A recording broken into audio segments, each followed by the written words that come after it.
Farishtalarning ichida eng kattasi Jabroil alayhissalom ekan.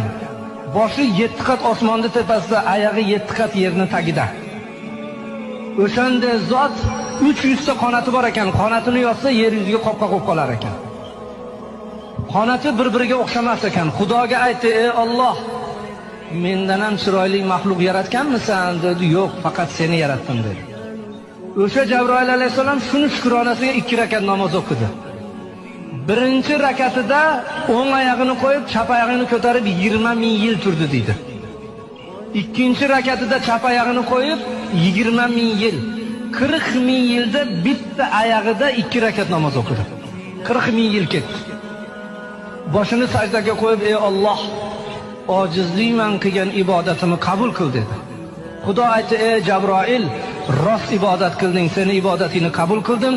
Sendan keyin hech kim bunaqa ibodat qila olmaydi.